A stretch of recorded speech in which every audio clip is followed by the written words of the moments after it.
corpse in the morning. We ripping doors off the hinges. We bringing more to the minions. Let's go! We moving forward with a vengeance. Hey guys, Strong Style Studios back again. It's Alex. Yeah, and it's me, Noah. And we're here with your NXT Takeover Rival Review. That's a mouthful right there. It sure is. Okay. This show took place on the WWE Network on February 11th, and what a fucking good show it was. This was fantastic. This is what we've come to expect from NXT, really. Absolutely. Kind of weird that we'd expect more from developmental than we do from the main roster, but... We'll save that for another time. Yeah. Well, we started things off with Hideo Itami taking on Tyler Breeze in a little bit of an under-promoted matchup, but it was still a good matchup, I'd say. It was good, you know, it was short, but that's kind of how NXT builds their shows. They start with the shorter matches. They build, which is nice.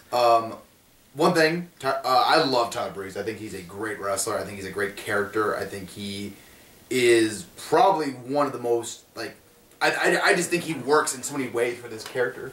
I just hope he doesn't get left behind. Absolutely. He's one of those guys that, like, I see a lot of potential in him, but there's a lot of guys coming up around him that are very good, so... Yeah.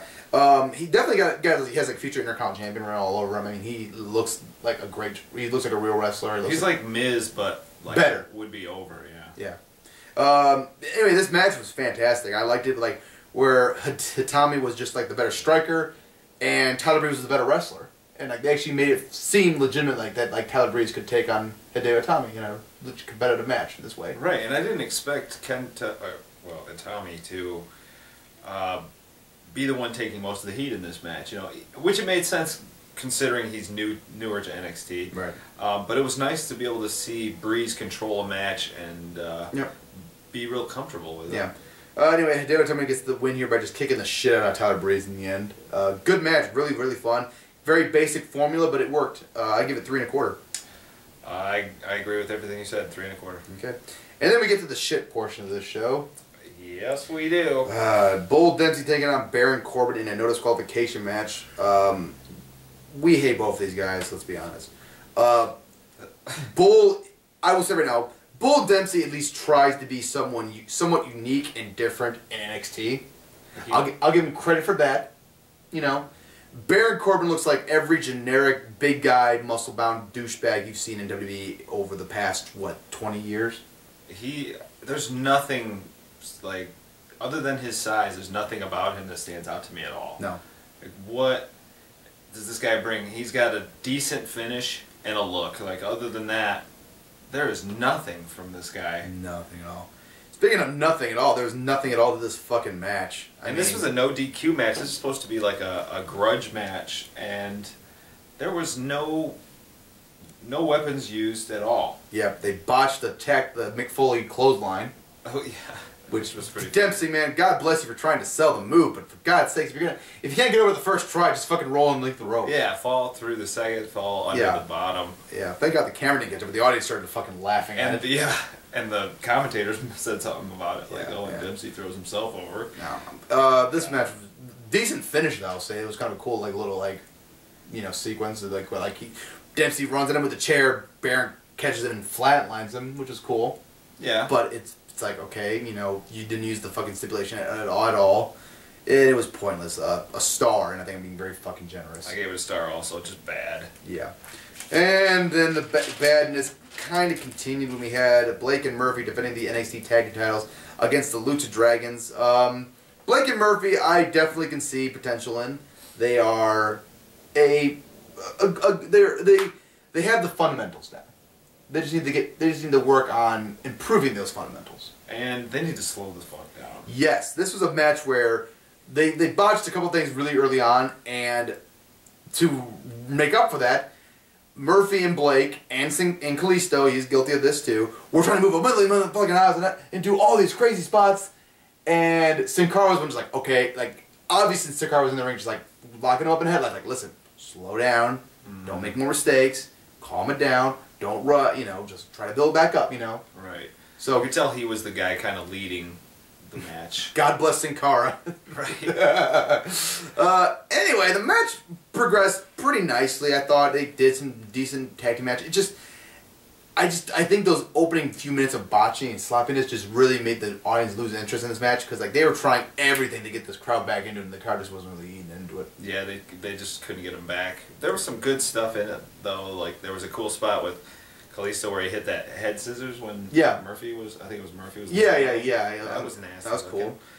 But yeah, other than a few spots, there wasn't much here. Yeah, and also Blake and Murphy need new entrance music. That thing's fucking terrible.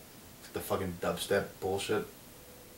I mean, if they stick with being, I don't know, it's whatever. Yeah, anyway. It's not the worst thing. I give it 2 1/4. I gave it 2.5. It was botchy, but it was all right. All right. Then we had the fucking match of the night, I think, which was Finn Balor taking on Adrian Neville in the finals of the #1 Contender tournament. Holy shit, man! Match here. To give you a little bit of insight, this match took place in Japan, and Triple H saw the match and immediately said, "Sign both of those guys."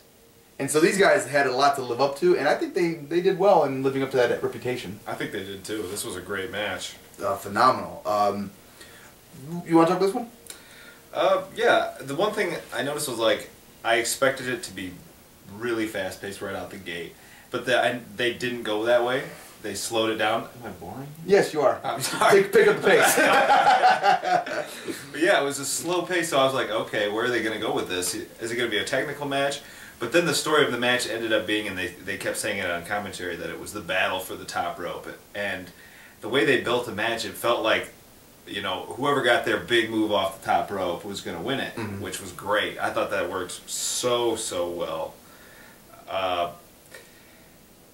There were so many sequences where one guy would climb up to the top, the other guy would stop him, or like he would finally get to the top rope, deliver his big move, boom, the knees are up. Just like great stuff telling that story. Yeah. I loved everything. This was phenomenal. They fucking kicked into overdrive. They busted out shit you don't see on WWE television, or really almost anywhere else. Man, they fucking brought the A game, and they had some great near falls. I remember when Neville hit the red arrow and Balor got the knees up and rolled on like that's it, boom, and like fucking kick out and just amazing. Man, these guys brought their fucking A game. What a fucking match! It was incredible. I loved this match. I liked it. Adrian was one trying to slow it down, keep the pace slow. Like he's been in the main event spotlight. He knows what it takes to kind of like, you know, be that champ, be the top guys. Like he's like knows like he can't go full speed the first minutes of the match. He needs to kind of keep it slow, you know, work his pace. So I like that. Just incredible match. I give it 4 1/4, man. I love this match. I really enjoyed it. I gave it 4 stars. Great stuff. And then we had the NXT Women's Championship. They're not divas, they're women. Like a nice little touch. I like that too. Yeah, me too. We had Charlotte defending the title against Bayley, Becky, Lynch, and Sasha Banks. The boss. She's the boss. And this match was fucking awesome. I loved it, man. This was a great match. This was a match where all 4 women really showcased how fucking good they are, and all of them I think really I think Charlotte was the one that really was almost outshined in this match. They really didn't have a spot in this match. It was just her being the champion and being this fucking she kind of almost stepped out of the spotlight and was like, this is the rest of the division. Yeah. This is what. Like, Sasha Banks was great at, like, playing up the, like, she just wanted to win no matter what. She wanted to win, and when the kickouts happened, she was frustrated and angry and was, like, you know, wanted to win that belt so badly. Bayley showed newfound aggression, which was one of our things we said on which show was it? It was the 4-Way, NXT, the 4-Way show. I can't remember. It was her versus Charlotte. They're all. Whatever. It was her versus Charlotte in a match, and, like, Bayley's very good. She needs to work on her aggressiveness. Needs to work on, you know, being more tighten it up. Out. She fucking tightened it up, man. Yeah, she was looked good. Great. She looked great here. And Becky Lynch, man, she stepped up and like just proved like, hey, you know, don't forget about me. I'm fucking here too, and I'm gonna fucking kick some ass. Everybody, yeah, all the girls stepped up and just they looked great out there. Absolutely. And the thing is, there's a huge difference between the ladies on the main roster and the ladies on NXT. I mean, it's crazy to me where one looks like someone's trying to help another one through a fake fight, you know, on the main roster. It's just 2 girls just trying to fake their way through this fight. Yeah. But in NXT, it's a wrestling match. It's graceful. It's what it should be. Yeah, absolutely. Anyway, the finish comes and everyone like does some crazy stuff the outside and like Sasha locks in a crossface to Charlotte. Charlotte's going to the ropes, and then Sasha rolls up for a crucifix 1, 2, 3 for the big win. It did come off a little anticlimactic. I get the story like was supposed to be like, I didn't know if the story was supposed to be like she wore her down with the crossface, or it was just like, oh, she's gonna get away, quick, roll her up, while she's just like, like out of nowhere. Like I didn't know what they're going for, and like I just felt it didn't come off as a big of a moment. I felt. Yeah, I agree with that. When I watched it, it felt like you were saying, almost like she was wearing her down and then rolled her up, and I just don't like that. It's almost like when you're playing the video game and like you hit your finisher and your finisher is a submission and they don't tap out and you're like, I fucking roll them over and you yeah. It's like, yeah. It could have been done better, but I still can appreciate the entire effort of this match, which was like fucking bell-to-bell action. They really did a great job, and they had some nice storytelling in this match, especially from like Becky and Bayley. Like I mean, Bayley. I mean, she showed some fucking huge aggression in this match, and she was fucking. She impressed me a lot in this. I thought for sure like she should have won this match. I mean, like the Bayley to belly suplex off the top rope. That was cool. That was awesome. I mean, it was great. 4 stars for me, man. I love this match. I thought it was great.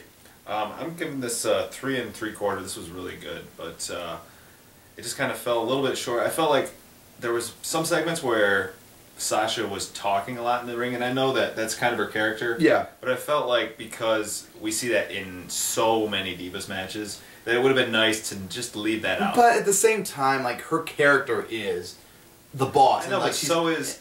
I mean, it's the Bella's character to talk all fucking match. It was. But at least when she does it, it's not annoying. But I felt like it has its place, but the problem is like when you're trying to set this women's division up separate from the Divas, like I felt like it would have helped. Whatever. There's still, people still talk during matches, dude. It happens. It's fucking, Yeah, but it felt too long, too much. Man, you're just fucking splitting hairs, dude. I didn't like it. Oh, fine, asshole.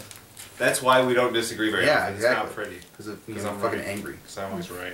Suck my dick. I wish. Okay.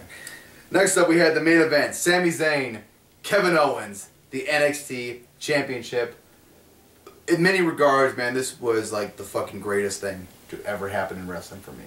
This was, what a moment. Because these two guys were the two that made me an independent wrestling fan. Their feud in ROH in 2010 sparked my interest. I dove into headfirst into wrestling, and these were the guys that really stood out and were like the shining stars. Mm-hmm. So to feel them finally go on to WWE and to main event a show, whether it's not a main event pay-per-view, whatever, it doesn't matter. They were main eventing a show. Surreal. It was surreal. It was insane. And there was a moment like even in this match where like they're like locking eyes, and you can almost like see the two of them just like kind of like smirking, just like we fucking made it. We're here. Like we're here. Yeah. As for this match, I think it's important when you look at this match to remember that these guys have had feuds all across the globe. The globe and the globe. Yeah. Both. And they've had hardcore, barbaric, brutal, physical matches. And Kevin Steen has said multiple times in interviews where if you listen to him talking, he talks about like when he has a match that he believes is like the fucking perfect match, he never wants to do it again unless he can think of a way to make it different. And I think in this match, we saw exactly what he can do by that means. Because like we've seen these guys go fucking balls to the wall, crazy, exciting action, holy shit moments. This was a match where they wanted to tell a story. And they told it almost picture perfect, I'd say. Where it was that Kevin Owens had Sami Zayn's number from the get-go. He was inside his head. He had pushed Sami Zayn to this point where he wanted him. He wanted him in a one-on-one match with Sami Zayn. And Sami Zayn had been suckered into it. And Kevin Owens had his opportunity to win the belt, and he was not going to let it pass him by. This was his one shot at winning that belt, and this was it. Like, he's going to win it no matter what. And in that match, we saw that he was just fucking brutalizing Sami Zayn. Did not let Sami Zayn gain 1 inch this whole match. And when Sami Zayn finally did, he hurt himself by not whacking his head and like got himself knocked a little loopy. And Owens, boom, right on top of it. Like, fuck it, I'm not letting him get away with this. Like, you got an opening, I'm fucking taking advantage of it. And just relentless punishment. I would say this was probably what John Cena Brock Lesnar at SummerSlam should have been. but this was better than that match. Okay. Well, I found this match a little disappointing, to be honest with you. Okay. And this might be hard to hear, but yeah, and don't get me wrong, I love the moment. I felt for these guys, and I was so happy when Steam won. But there was a couple things. It was slow to start, and I felt like one thing was like the headlock sequence in this match. It was getting a little old, and it was a move that was used throughout the night. I feel like it's almost in the training. That's one thing NXT's not working on. It's like, give guys, don't tell everybody like, okay, you start with a headlock. It's like, no, like, you know, like you don't have to go for a headlock, go for an arm lock. Yeah, every rest hold doesn't have to be the same. Yeah. I feel like that was one thing that kind of slowed things down. Okay. But it was nice to see the progression of Owens becoming more vocal. Like at first he was quiet. I was like, oh, come on, man. Yeah. And then he started to be more vocal. But I don't know, to me, I've seen these guys in all kinds of matches, from just normal singles matches, tag matches, just to the craziest brawls. And to me, I felt like this one just lacked. Okay. I appreciate the story they were trying to tell, but I felt like the finish came off very like, wait a second, what? Like, kind of like you weren't sure what was happening. Right. It was one of those moments like, wait, what? What? Yeah. How did that? Well, let's talk with the finish. Basically, Kevin Owens, like the trainer came out trying to track on Sami Zayn, and Owens just starts powerbombing Sami Zayn, powerbomb, tries to pin him. Sami Zayn won't stay down. Powerbombs him again. Referee's trying to stop it, and basically like Zayn won because the referee stopped the match. And I feel like they didn't do it properly. Like it should have been like Owens should have been in the referee's face, like stop this match, or I'm gonna kill him. Like you stop the match, or I will. Like one way or another, I win this match. Like they should have been more like it should have been more of a drama of like the referee having to make that call, you know, of like stopping the match. And you could still have the trainer out there, like looking at the trainer, like I don't know, I really don't know. Yeah, yeah. And but I did like it because like it's like you don't see that in WWE nowadays. You don't see a referee stoppage very often. Right. And I thought, and like again, like it's like if it came off better, like it came off more like obvious, like referee, like because like I thought for like like that referee stopping the match because Steen just won't listen to the referee. Right. That's what I like. thought. I thought like Steen got disqualified. And then they handed him the belt, and that's why that's when I was like confused. I was a little and like they could have done that better. But I just thought like I really loved what they did in this match. I just thought it was something totally different. You've never seen these guys have this kind of match before. And I understand, like, I can easily understand why people would be disappointed. Like, I was kind of like, I was expecting them to go crazy, but it's like, you know what?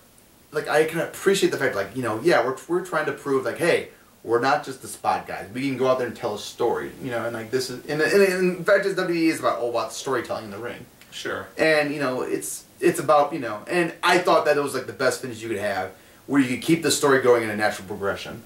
Where like I didn't mind, but like you said, I just didn't think it was didn't come off the way they wanted it to. I can definitely say that. Another thing, I think that Steen Owens.